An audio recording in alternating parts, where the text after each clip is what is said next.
Welcome to another Saturday live stream. My name is Paul Tobey from jazzmental.com. Thanks for joining me. And for those of you that are here early, a quick shout out. In the chat area is where we communicate. So welcome to Rich and Bernard and Sergio, Alan, Dawn, and everybody else that's on the live stream that I can see but haven't joined the chat yet. Welcome to you as well. Today we're going to spend some time looking at what I feel is the three biggest all-round mistakes that jazz pianists make and how you can practice to avoid them.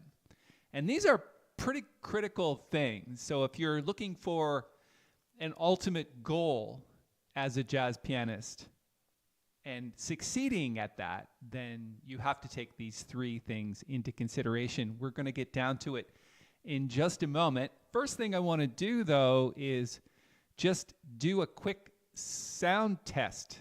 So if you can let me know in the chat area if the vocal sound is okay. I'm not going to turn it up or anything. You're going to have to turn up your system if it's not quite loud enough, because I've learned in the past that's not a good idea. And I'm going to play a little bit on the piano, so you can just let me know if both of those things sound okay. So let me just play a little bit here.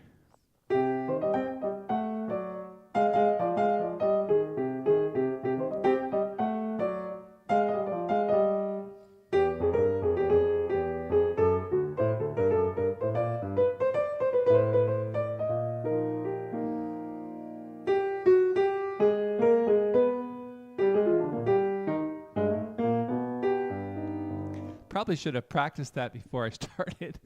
As long as the piano sounds good, though, we're good to go. All right. Thanks, Don, for the information, and Sergio for the feedback. And for those of you that have also joined the chat, Modi, Shai, Viola, Philip, Steve, welcome to everybody. Glad to see you're all here. Okay, we've got a thumbs up on everything. That's good. Last week we had some serious challenges with sound, and I had to reboot the system in the middle. So hopefully today we will not have to do that. All right, so here's what we're going to do. I did create some nice original sheet music for you. It is an arrangement of I Thought About You, which is a Jimmy Van Heusen tune. Let me show it on your screen. There it is. And what I'm going to do is share a link in the chat and pin it to the top of the chat so that you can go and download it. Because I spent some time on it and it's for you, absolutely free. I'm going to pin it to the top of the chat. There you go. Go grab that. I'm going to play it along with some soloing, and I'm going to use this tune to describe and talk about the three biggest challenges that we face as jazz musicians. And Larry asks, is this going to be good for a low-level intermediate jazz player? Yes, it is. Not only the sheet music, which I think is a good idea to download, Larry, but also the discussion is just an all-round discussion about the things that we need to avoid. Now, if you're at any level of jazz pianist, these things will make total sense. So this is not a very technical approach, but they're general concepts that we're going to discuss and how you can work around them and avoid them as you progress as a jazz player. Okay, I'm going to shut the microphone off, take the music off the screen, and I'm going to play a couple of choruses from I Thought About You while you take the time to go and download it. If you run into a timeout error on the website, just give it a minute and go back. It'll be there until the end of today. So you have plenty of time to download it, and you don't necessarily need it for this particular masterclass, although it is nice to have on hand. All right, let me shut the mic off, play a little bit, and we'll get started.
So just a quick shout out to Karen and Paul and Jamie and Francia and Larry and everybody who is attending at the current moment.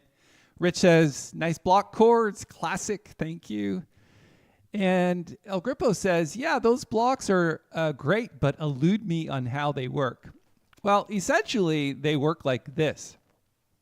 If you take a scale, like a F major scale, which this tune is based on, and you make, and this is just one example, you make major sixth chords out of them, or let's say major seventh chords. So F major seventh chord out of the scale, right? 1, 3, 5, and 7. And then you just go up the scale like this.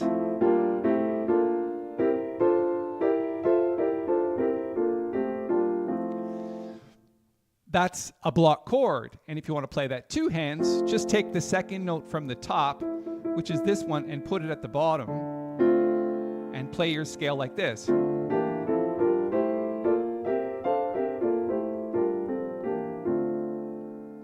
And that's essentially how block chords work. And then you can move between other chords. So there's a lot of 2, 5, 1s in this tune. So A minor, play this A minor chord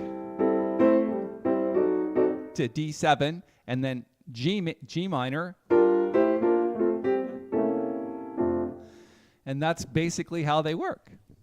I'm not going to go too technical on that today because that's not what I had planned. But thank you for the question. I hope that somewhat answers it. I hope you had a chance to go download the sheet music. Please let me know if you were successful in doing so. That really helps me out.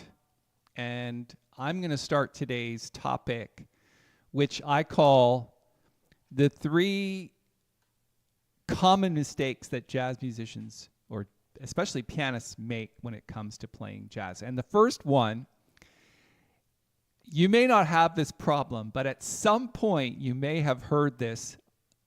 Other players do, quite often, especially during jam sessions. If you've ever been to a jazz jam, this is probably one of the biggest things you'll hear.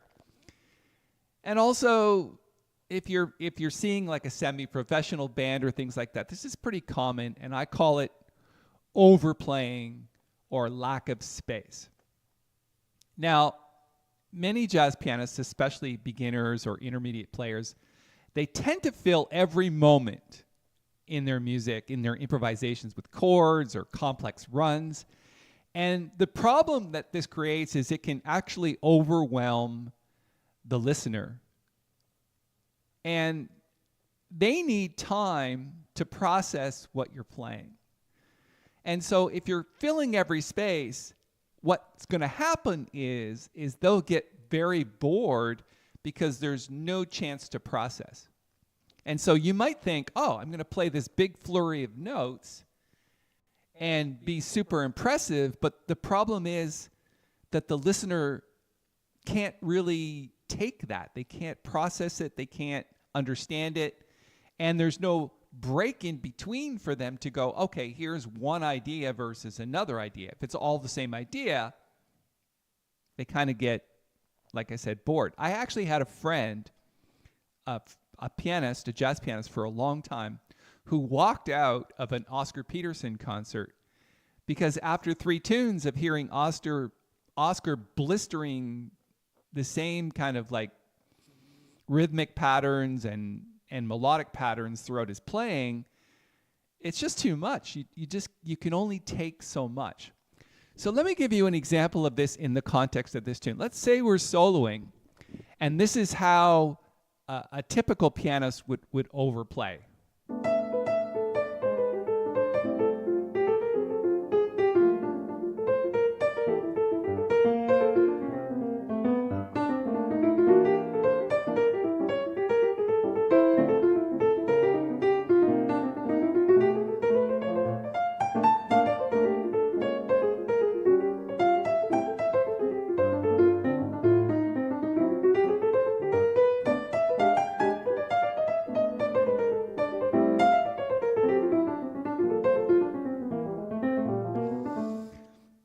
You see what I mean?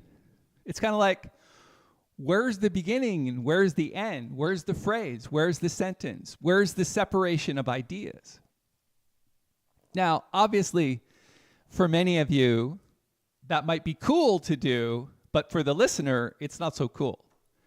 So knowing when not to play is just as important as knowing when to play. I think if you wanted to listen to jazz greats do a good job of separating space, I think Thelonious Monk or maybe Ahmad Jamal would be a good answer. I mean, Ahmad Jamal was a very sparse player.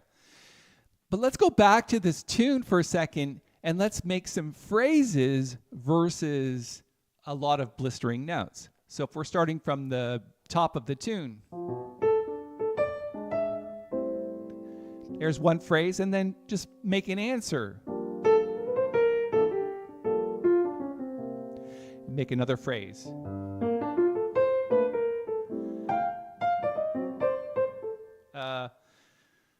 I lost my place. Give me a second.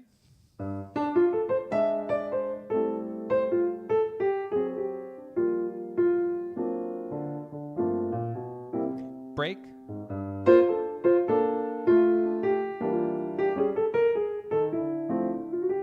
Break. Start another phrase at the end of this phrase.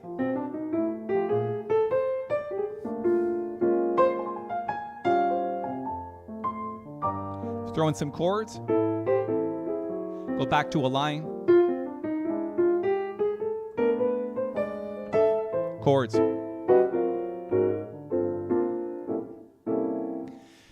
So what you want to do is you want to separate your ideas by making phrases. Say a sentence.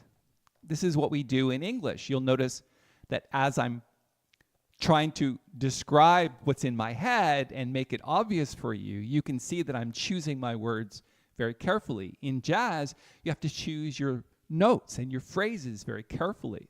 You have to separate the ideas and give people time to process. Let's go to the chat area and see if there's any feedback on what we're talking about. So Jerry says, I agree with your example of Oscar overplaying excessively. Thank you. Miles Davis is the king of space. I mean, Miles, if you ever listen to Kind of Blue, which is just one example, all of the tunes on there are Miles playing very sparsely. Whether it's, the tune So What or Freddie the Freeloader or whatever it is, if you compare his playing to God, which is tenor sax, where's my mind? I'm having a senior's moment here. Help me out here. John Coltrane, as it comes to me a little bit late. If you compare the two, I mean, Coltrane is like blistering all these notes, and Miles is just laying back, playing these little short phrases and making longer notes instead of playing blistering notes like Coltrane. So I think it's very important, not necessarily from the standpoint of you showing off your great prowess as a jazz pianist, but just from a listening standpoint. It's really going to help the listener. And Rich says, where's the breath? Exactly. You have to take a breath. And Alan wrote Coltrane, and I just saw it now because there's like a 20-second delay between what I say and what you write.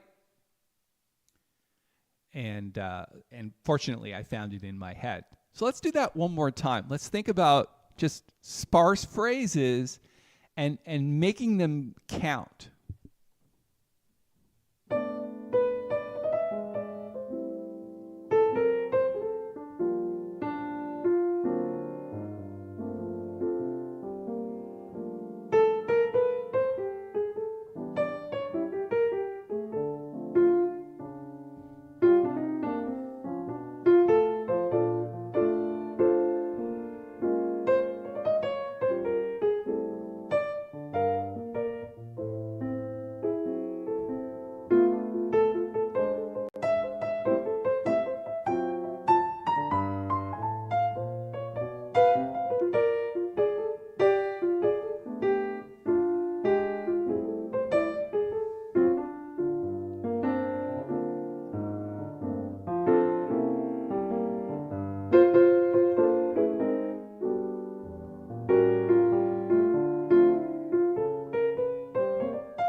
if you play that back and you watch the replay of today's session, you'll see that all I'm really trying to do is find these little phrases and melodies that work together in succession.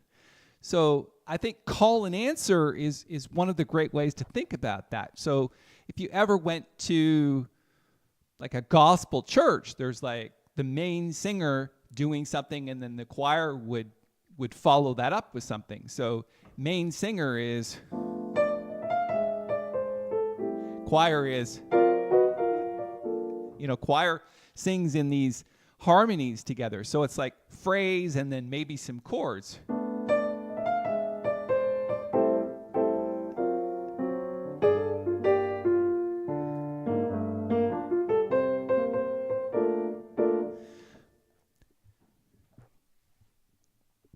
Jerry says, could you talk about the chord filling that you were doing a moment ago? How do you create them? I think the best way to create chords in backup to your own solo is to play the tune with just chords to begin with. So if you take a look at the changes in the tune, and let me throw the sheet music up on the screen here just a moment. If you take a look at the changes, you've got B half diminished seventh to B flat 7 sharp 11. So rather than playing the melody like I wrote it out, just think about playing chords. And it could be just root position or it could be inversions of those chords. But I think a good idea would be to just play that swing, and we're going to talk more about that in just a second, swing. If you just play the chords, then that's the backup to your solo. So the chord is,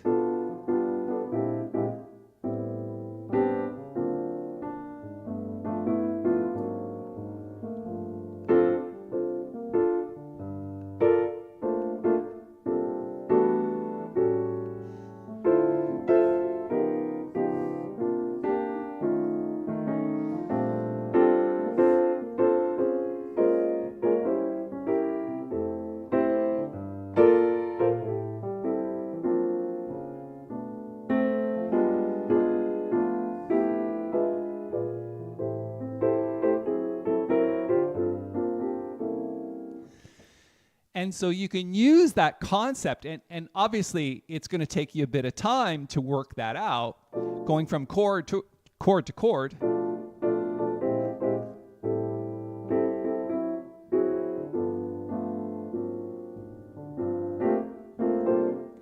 And some of the suggestions for the chords are actually in the sheet music that you're seeing. That will give you the backbone to then play lines and then follow it up with chords. So, for example, if we started out with chords,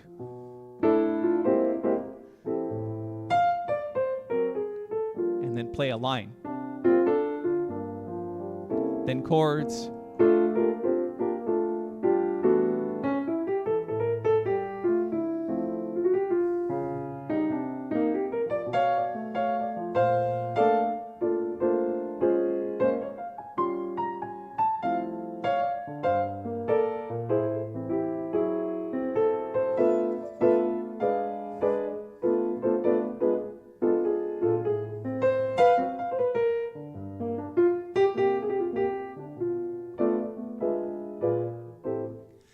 and that's really the basis for that. I thank you for the question. Again, I'm not going to get too technical today. I just really wanted to go through these concepts. And obviously the first concept that we're talking about is space. It's more important what you don't play. Actually, not more important. It's as important what you don't play as it is what you play. And so if you play too much, again, there's no chance to process and hear the sentences, hear the phrases, hear those beautiful melodic moments, hear those beautiful chords put together in block chords. Jerry, I hope that answers somewhat your question. Thank you for it. I appreciate it. Paul says, just like the talking, punctuate and pause to breathe and reflect. Absolutely. Great comment. So if there's no other questions about this concept, I'm going to move on to number 2, which I think really demonstrates, and this particular tune can demonstrate it a lot. It's something that I think a lot of, especially beginners and intermediates, think about, because of course when we hear jazz, we're constantly thinking about that wonderful solo line played by the saxophone player, played by the tenor player, and all those blistering notes that we play. And what we tend to do is we think, oh, that's so cool, we're going to put that in our own playing. And what we tend to do, which is our number 2 biggest or most common mistake, is we avoid the roll of the left hand. Now, this is something that I've spent a lot of time on other tutorials in the Jazz Mental channel talking about. For me, especially as a solo piano player, now, if I'm playing with the band, there's a specific role that the left hand plays when working with a band. You've got a bass player, you don't need to cover bass notes. You've got a drummer, a lot of the rhythms that you would normally play as a pianist aren't necessary to keep the rhythm going. You've got a bass player and you've got a drummer for that. But as a solo piano player, you're concerned about those things. And I think while pianists tend to focus too heavily on right hand improvisation, they neglect the potential of the left hand. It's not just for playing chords, it's also for keeping time. It can add some counterpoint if you actually look at the opening. It can add to block chords. It can lead with walking bass lines. And I think failing to develop a strong left hand or independent left hand can result in a very thin or unbalanced sound. For example, you might, if the left hand isn't developed properly, you might get a sound like this.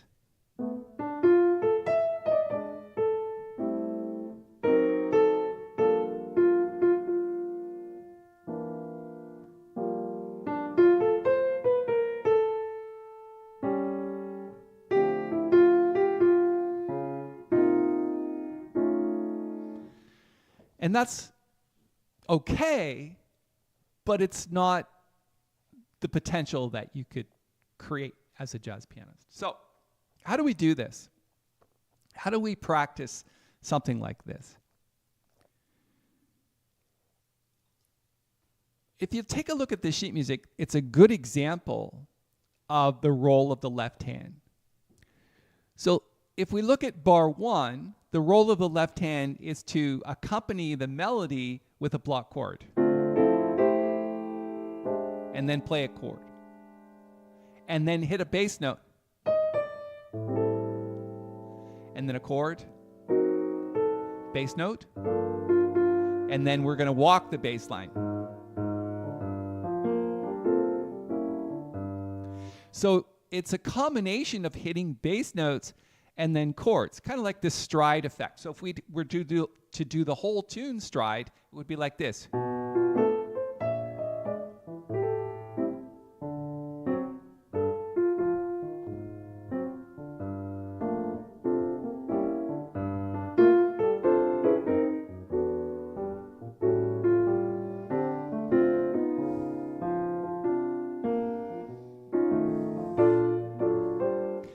So the left hand has a very important role in stride to play the root on the beat. Beats 1, beats 3, or wherever the chord changes. And to follow that up with a chord on the second beat. So beat 1, beat 2 is chord, beat 3 is root, beat 4 is chord.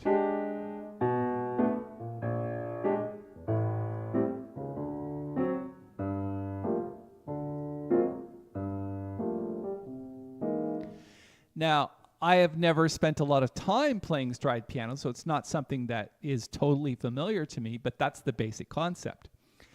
The concept does not change for solo jazz piano from that. It's just you're mixing them up and you're mixing up the role of the left hand, not just playing stride with bass notes and chords, but also with notes that help with counterpoint or with block chords.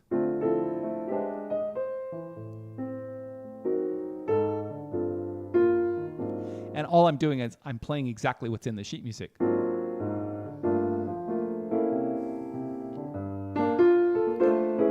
Participate in the chords, then play the stride, and then a walking bass line.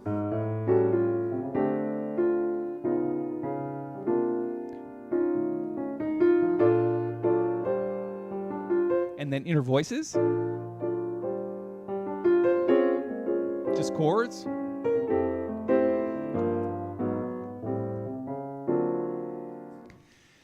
If you take a look at the A minor 7th to D7 sharp 9 that we just did, it's like a 8th note walking bass line. It's like a right hand solo. So the left hand can participate in the music with a lot of these ideas.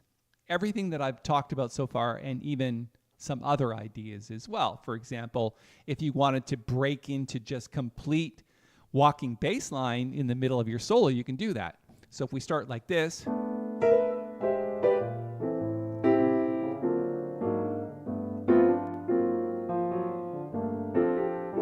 go into walking bass line.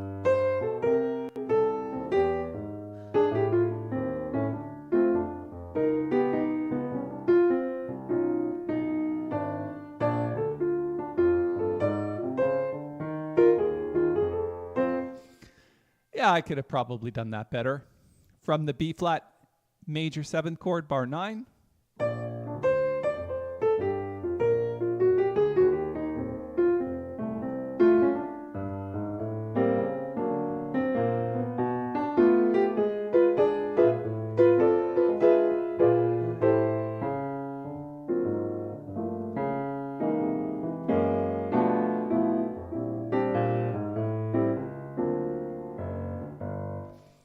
So a combination of walking bass lines, participating in block chords, adding 8th notes for rhythmic interest, but basically keeping the time going and really adding a lot of depth to your playing.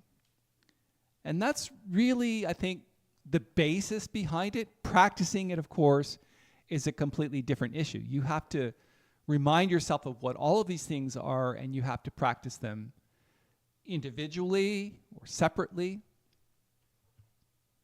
Let's see what the comments are.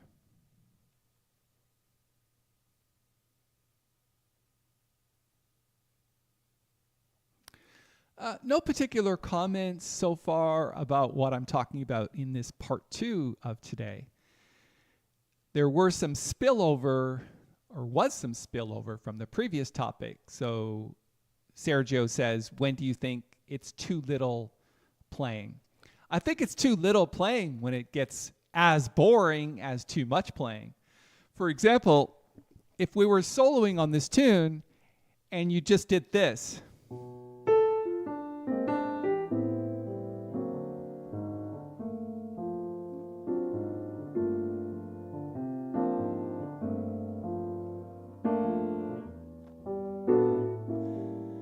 that's too little playing. What you want is you want more melodic lines to help that out.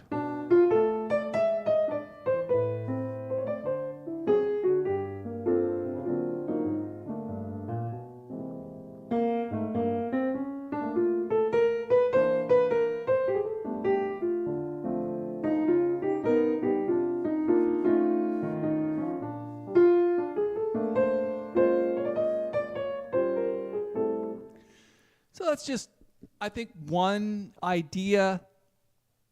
If you don't have enough harmonic or melodic interest, then you're playing too little. Obviously, you need to know the tune. You need to have your heart and soul wrapped around the tune. You can't just go on stage and know part of it. You have to know it inside out in order to do these types of things.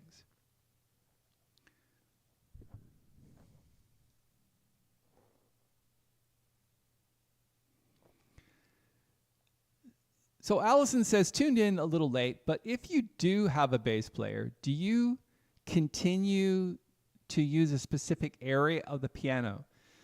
That brings up an interesting point, Allison, and the answer is most likely yes, because you now no longer have to worry about bass notes. You don't have to do it with stride.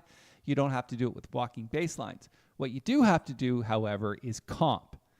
And typically comping happens within the space of this. So from this C up to this A, somewhere in this area of the piano, this is middle C obviously, so somewhere from, I guess, C2 to A3, so if this is C3, this is A3, right? So somewhere in here is a left-hand comping, and the way to do that is to just learn how to make chords with your left hand. And I do have videos on the channel that talk about this type of voicing where you're going from here to here, you know.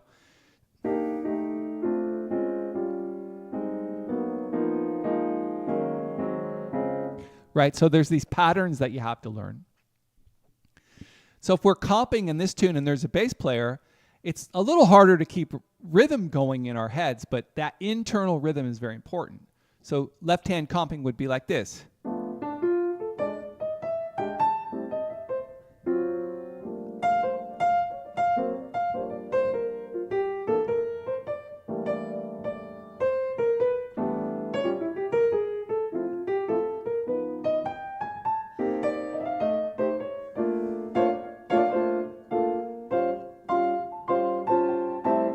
So you can see the left hand is not venturing too far out of this space.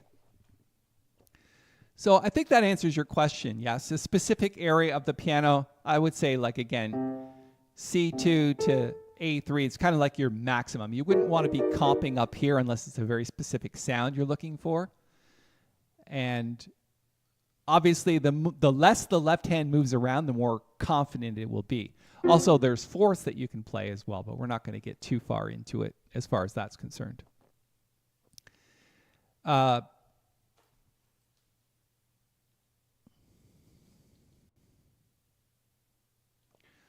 Josh, I think, who is Mr. Lightning, says, I like the Bill Evans matching rhythmic expressions. So Bill Evans would do this. He would often play melodies with the right hand and match them with the left hand like this.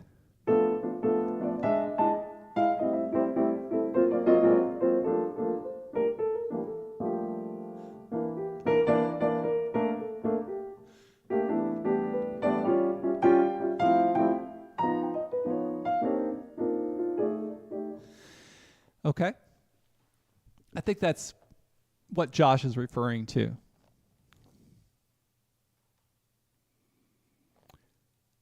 And Bernard says, besides, the left hand makes it richer. It does, because you're using more of the piano. You've got this whole palette here, which is a lot of notes and depth. You got low notes, high notes, and everything in between. And without that, you don't have that full, rich sound. Thank you for the comment. Allison says, love it. Thanks. You're welcome. And yes, Josh, that is what you were referring to. I obviously have lots of Bill Evans. Oh, maybe not obviously to you, but there are lots of Bill Evans tutorials on my channel. Just go to the Jazz Mental channel, which you're already on, actually, if you're watching this, and just search for Bill Evans, and you'll find some stuff. All right, let's move on to concept number 3, which is my most favorite, and I think the biggest mistake and most common mistake that jazz pianists make. Now, this is something that I have talked about before, but I wanted to take this session and really hammer home how important this is. Jazz is a very specific type of music which originated based on not just a harmonic structure, which was originally blues, but originated from a feel standpoint. was music that made you move, music that you could tap your toes to, dance to. And obviously there's lots of dances that have come out of this, like swing and other types of dances, tangos and whatever, if you're talking about Latin jazz. And salsa music, obviously. So what am I talking about? I think it's obvious. I'm talking about rhythm. And more specifically, people make the mistake of what I call poor timekeeping. If you've ever been to a sporting match and the timekeeper messes up, it'll screw up pretty much everything. And so timekeeping in jazz is a very different concept, but it kind of means the same thing. If you screw up your timekeeping, you're going to screw up the sound of the music. And I think the biggest mistake that people make is, number one, they don't have that internal timekeeper, internal time clock, but they also rush what I call the tempo. I think if you listen to a lot of Herbie Hancock's earlier music, you'll find this is quite prevalent. You know, when Herbie did, this tune.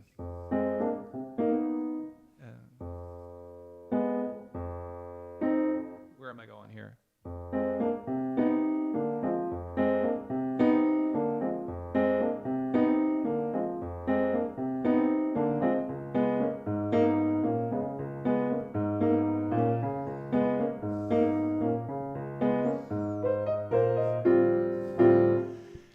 If you listen to that tune, he starts out the tune at this tempo.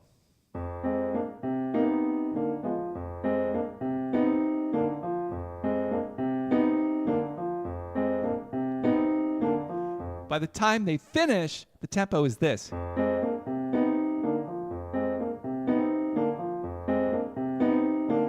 So even somebody as experienced as Herbie Hancock in the early years wasn't as experienced as you think. Because that's a very typical sign that they haven't fully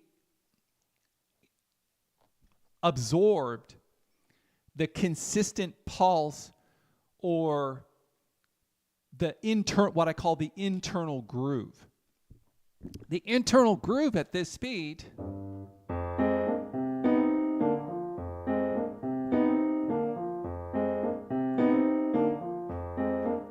is very different than this internal groove.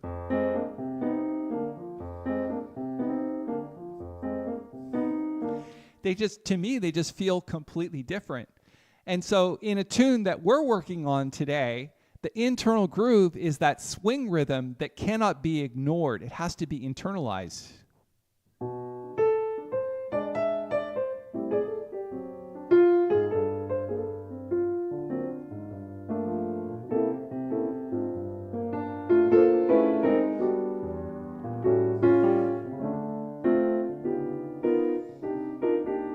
So notice one of the things that I do to overcome this sort of lack of feel or not internalizing the groove is I'll play shots with the right and left hand sometimes on 2 and 4. So like this, 1.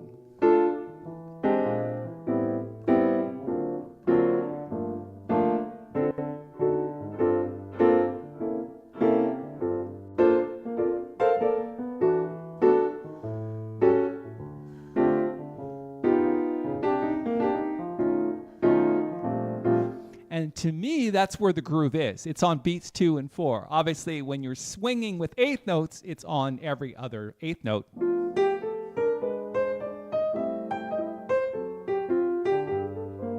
But that 2 and 4 is still there. 4, 2, 3, 4. 2, 3, 4.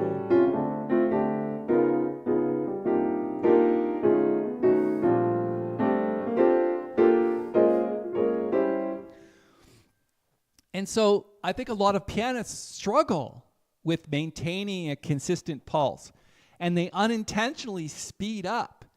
And this is something that everybody suffers from. I am one of the biggest offenders for like the first 20 years of my playing to speed up because I'm nervous. I'm frustrated with my lack of harmonic ability.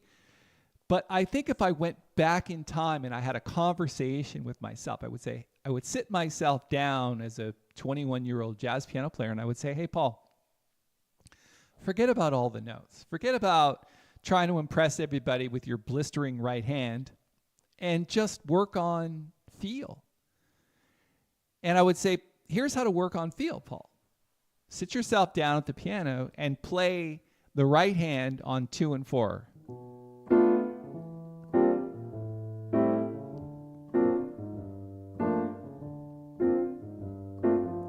And then eventually that turns into 2 and 4 by filling in other things.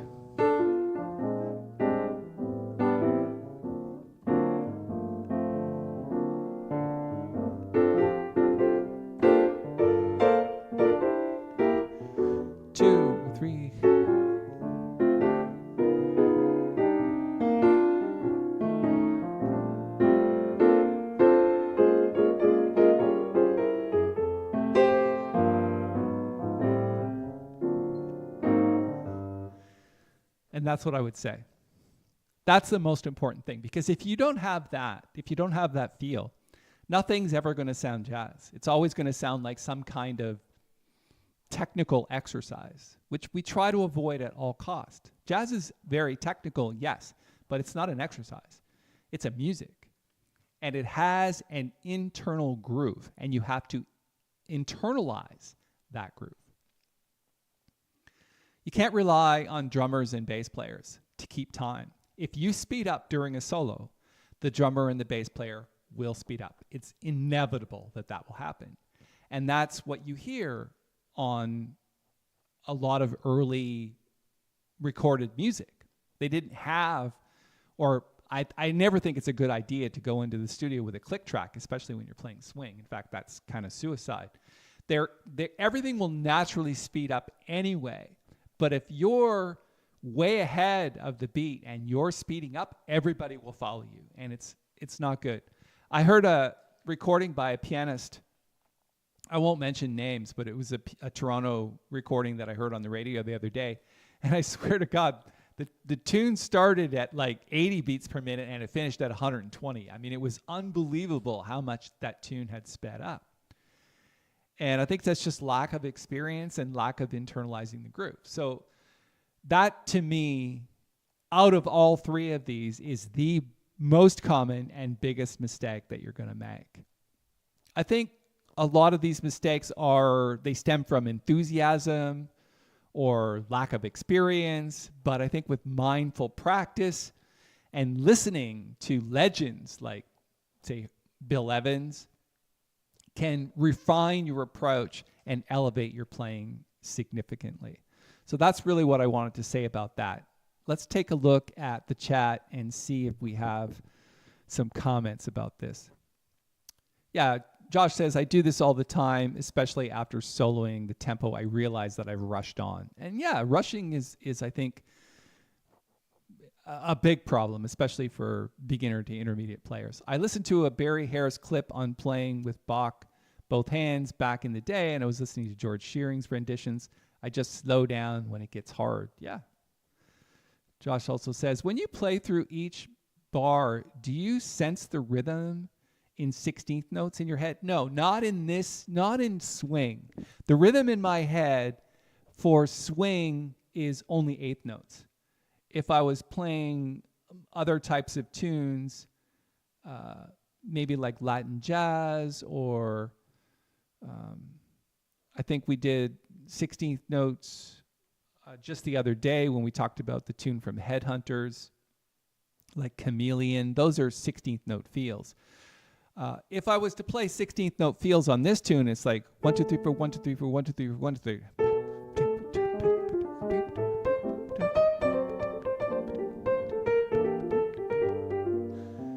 That's 16th notes, right?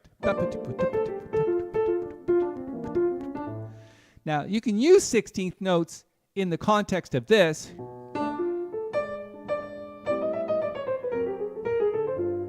but the feel is still eighth notes. So you're playing 16th notes, but you're feeling eighth notes, right?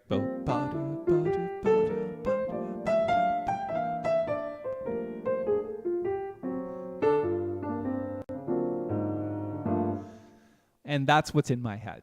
It's actually not in my head. It's in here, and I'm pointing here. This is where feel is. To me, it's the lower part of your body. If you ever watch me play, I'm constantly like moving my legs and tapping my feet, you know. Let me put my foot up here. No, that doesn't work.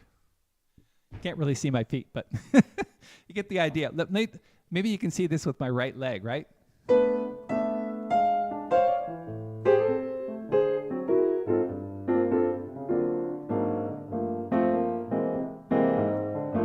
So this whole part of my body, the lower part, is kind of keeping time. And that's where I internalize it, from kind of like the midsection, the core, right down through your feet. Obviously, the hands have to pick up on that, and it's a big part of it. But yeah, that's what I'm thinking about, eighth notes. That's what I'm feeling about, eighth notes. It says, heard it often musically, but never heard it brought into words so clearly. Oh, thank you. I try to pick my words as carefully as I can. Amodi says, I tried something yesterday. My instructor suggested playing with a metronome, but I recorded myself while doing this. Playing with a metronome is, I think, a good idea, but at some point, you should be able to not rush, even though the metronome is not on. I think the metronome can help you keep time while it's playing, but it doesn't do the greatest job in getting you to internalize rhythm. Internalizing rhythm is more feel than it is listening to a click track. And especially in swing, that feel is 2 and 4. And if you feel that, it's going to be much more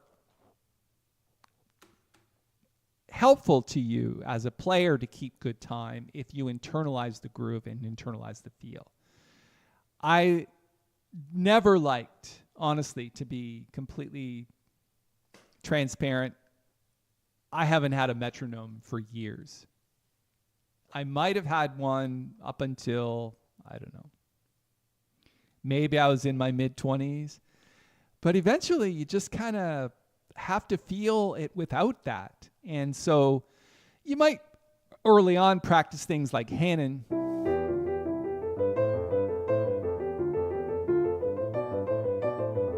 You might practice those things with metronomes to kind of get your fingers to feel notes evenly. But in swing, there's no such thing as even notes. It's all about feel and internalizing the 2 and 4.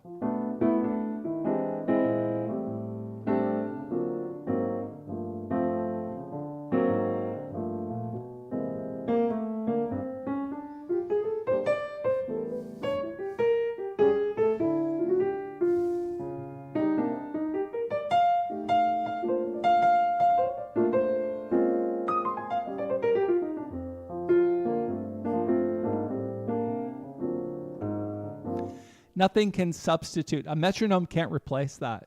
A metronome can only help you, I think, with even notes most likely, and also putting the space between notes evenly. I don't think it can help you with feel. It certainly can't help you with swing.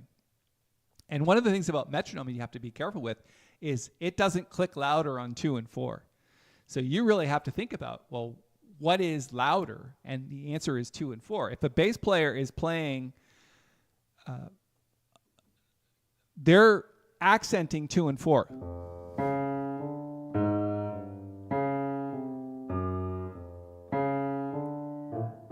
Right?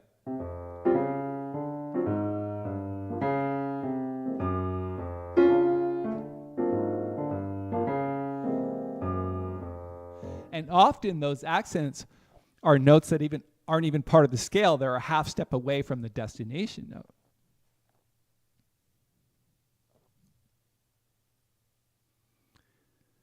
We got lots of good conversation today. I'm If I miss any of it, I apologize. I'm just reading through it as much as I can.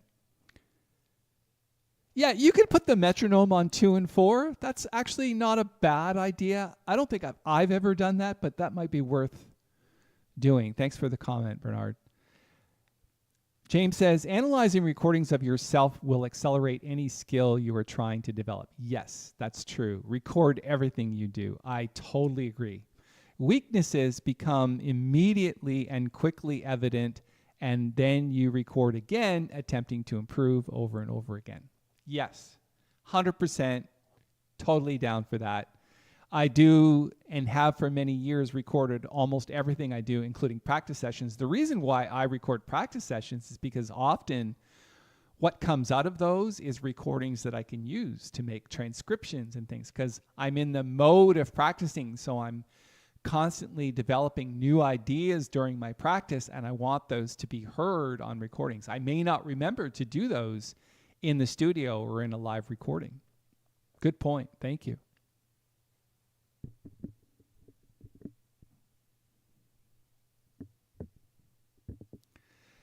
So Rich asks, what about flexing the tempo as you do well in ballads? I think flexing tempo typically means you're playing rubato at one point, and then when it switches to swing, that swing remains a constant tempo. So flexing means, what I think you're trying to explain is, at some point, if you turn to straight ahead swing or you turn to straight ahead time, you want to be able to keep time like we've been talking about today. But before that, it's more rubato feel. So if we were to start this tune as a rubato feel, play it more like a ballad, it might be something like this.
I'm sorry. I took a moment to just sort of go with the idea that was suggested by Rich, who suggested about flexing the tempo. So you can see that I started out just kind of like feeling the tune, and then at some point when it gets into tempo, I'm not sure if you actually listen back to that. I don't think I sped up really at all. I kind of kept the feel of that 2 and 4 throughout the entire thing. And if there was a shift in tempo, it might be 5 beats per minute maximum.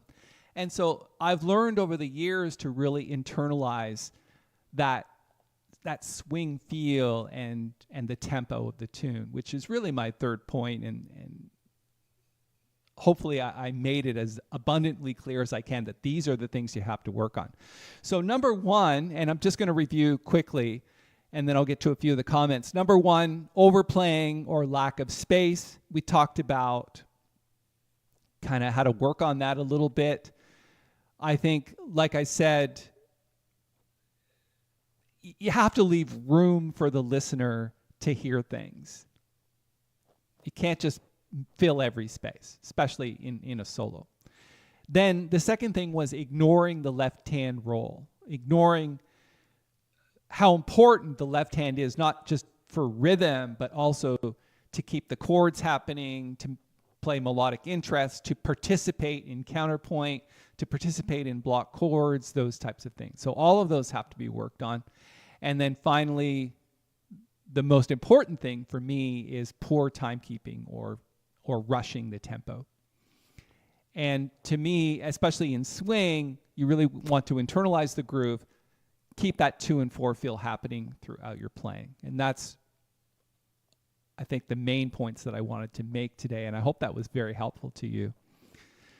I'm not going to read all of the comments, but people just commenting on that last little bit of playing. I appreciate all of that. If for those of you that can't see the comments, I'll read a few of them. Beautiful playing. God, that's nice. I really like that comment, Rich. It's like, God, that's nice. That's the kind of way that I say when somebody's playing great. It's like, oh man, that sounds great, or that's a great groove, or oh man, that sounds nice. Just kind of like the jazz way of saying it. It's just nice. And not to discount words like beautiful playing, but you get the idea. It's just kind of how I speak. So not overcooked. Yes, lesson number one. Yeah, I think, Sergio, you make a good point. The rubato intro makes the swing more effective. I agree. It does. And I wouldn't want to do it on everything, but piano players are responsible for bringing in a lot of tunes. So, for example, if I was playing with a band, I would never count off time. I've never liked it when piano players sit there on the front of the stage and go 1, 2, 1, 2, 3, 4. I get that that's great and everything, but even if I was doing a fast tune, I would play some kind of intro.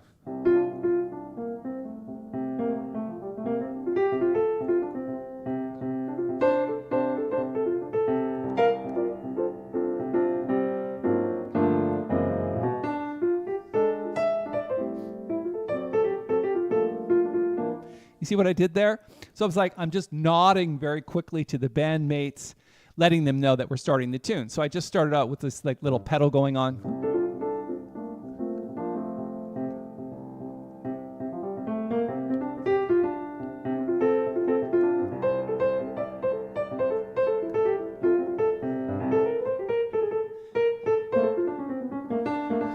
Right? And it doesn't matter whether you make it difficult or more complex. It's like you bring in the band with your energy, and your music leads to that. Yeah.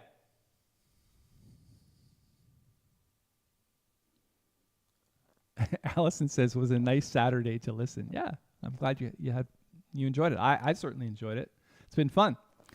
Paul says, there have been several good comments here about practicing. Have you ever done a video on specifically how to practice? I do, actually. If you go to the Jazz Mental channel and search for the word practice, I think you'll find it. I made a couple. As far as I would have to go back in my memory a couple of years to remember exactly what I did. But yeah, check it out. There are some definite examples of how to practice. For example, he says how to best use the time available in a 90-minute practice session.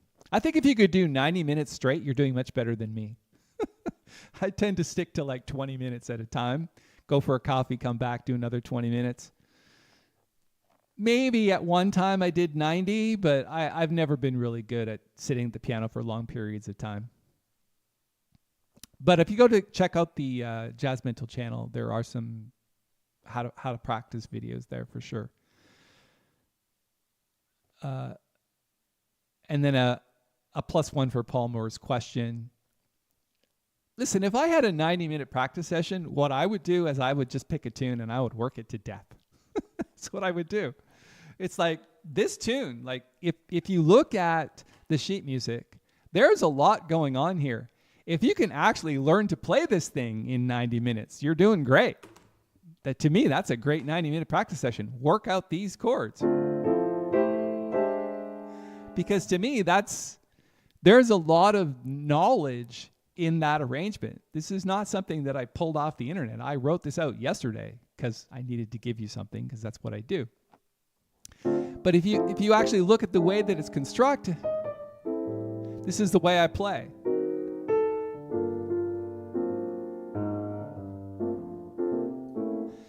So do that for 90 minutes and work on the feel, work on the tempo, work on all of the three things that we've talked about today. And that's, to me, that's a great 90-minute practice session. I've never been the person that goes, oh, I think you should start with this and then move on to this and then move on to that next thing and then move on to that next thing. I think what you do is you pick a tune and you work on it for 2 months.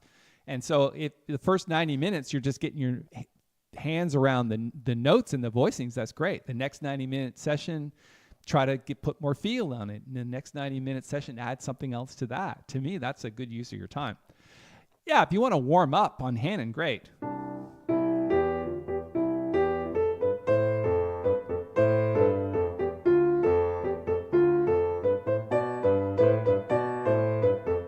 You know, and you want to swing it or you want to do whatever with it. I mean, sure, find something to warm up with, but at some point, you got to get down to the music. And there's a lot of music in this arrangement. So practice that. To me, that would be a good answer for your question. Hornco says you play fantastically. I really enjoy hearing you play. Well, you know, you do anything for 50 years, you kind of get a little good at it. Not to make light of your comment. I really appreciate the comment, but to me, it's just repetition. If you repeat something over and over and over again, and you love what you do, eventually it's going to end up sounding like music. All right, let's play a little bit more, and then we'll call it a day. So I'm going to play a little bit more on this tune, maybe a little bit differently. We'll see what we come up with. You never know with me, but I'm going to shut the mic off just so there's no feedback or anything. We'll play a little bit, and I'll come back, and we'll say some parting words.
Everybody's welcome for the sheet music. You're definitely made today fun. Thanks for all the comments and the suggestions. Really nice to hear.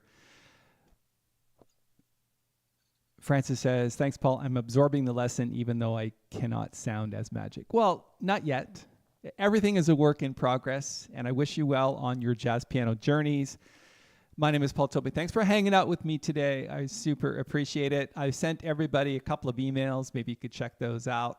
I think it's a great offer, and I'd love to spend more time with you in a more intimate setting. So check those emails out, and we will see you all next week, same time, same place, same channel. And once again, for those of you that mentioned Nancy today and you're keeping her in your prayers, that's much appreciated.